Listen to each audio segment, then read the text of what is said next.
सुल्तान महमूद गजनवी की एक आदत थी। वो अक्सर रात को भेस बदल कर शहर में घूमने निकलते थे ताकि लोगों की हालत देख सकें। एक रात वो एक वीरान जगह से गुजर रहे थे कि देखा वहाँ 4 आदमी बैठे बातें कर रहे हैं। सुल्तान ने पूछा, तुम कौन हो? उन्होंने हंसकर कहा, हम चोर हैं, आज रात चोरी करने का इरादा है। सुल्तान ने कहा, तो फिर मैं भी तुम्हारा साथी हूँ। अब सबने अपनी अपनी खास बात बताना शुरू की। पहला बोला, मैं जानवरों की जबान समझ लेता हूँ। दूसरा बोला, मैं सूंघ कर खजाने की जगह पहचान लेता हूँ। तीसरा बोला, मैं बगैर चाबी के ताला खोल लेता हूँ। चौथा बोला, मैं रात के अंधेरे में जिसे देख लूं उसे लाखों में पहचान सकता हूँ। अब सुल्तान की बारी आई। वो मुस्कुराए और बोले, मेरा कमाल ये है कि अगर किसी को फांसी का हुक्म हो जाए तो बस मेरा सर हिलाने से वो आजाद हो जाता है। सबने कहा, वाह, तुम तो हम सबसे बड़े कारीगर निकले। चलो अब चोरी के लिए चलते हैं। पांचों शाही महल की तरफ चल पड़े। रास्ते में एक कुत्ता भौंकने लगा। सुल्तान ने पूछा, ये क्या कहता है? पहला चोर बोला,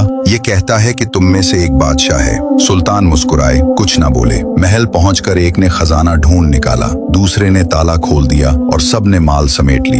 सुल्तान ने चुपके से उन सब के नाम और पता याद कर लिया। सुबह जब महल में शोर मचा के खजाना चोरी हो गया, सुल्तान ने फौरन हुक्म दिया, चारों चोर गिरफ्तार किए जाएं। चोर पकड़े गए। जब उन्हें सूली पर ले जाया जा रहा था तो वो आपस में कहने लगे, हमारा 5वां साथी कहाँ गया?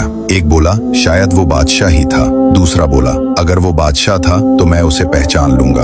उन्होंने बादशाह से दरखास्त की कि एक बार हमें आपके सामने लाया जाए। जब उन्हें दरबार में लाया गया तो वो चोर जिसे पहचानने का हुनर था आगे बढ़ा और बोला, हुजूर, हमारे सब हुनर तो जाहिर हो गए। अब आप बताइए, आपका सर कब हिलेगा ताकि हम आजाद हो जाएं? सुल्तान को हंसी आ गई। उन्होंने कहा, जब तुमने पहचान लिया कि तुम्हारा साथी बादशाह ही था तो अब तुम सब बेगुनाह हो। और फिर सुल्तान ने सब चोरों को मुआफ कर दिया।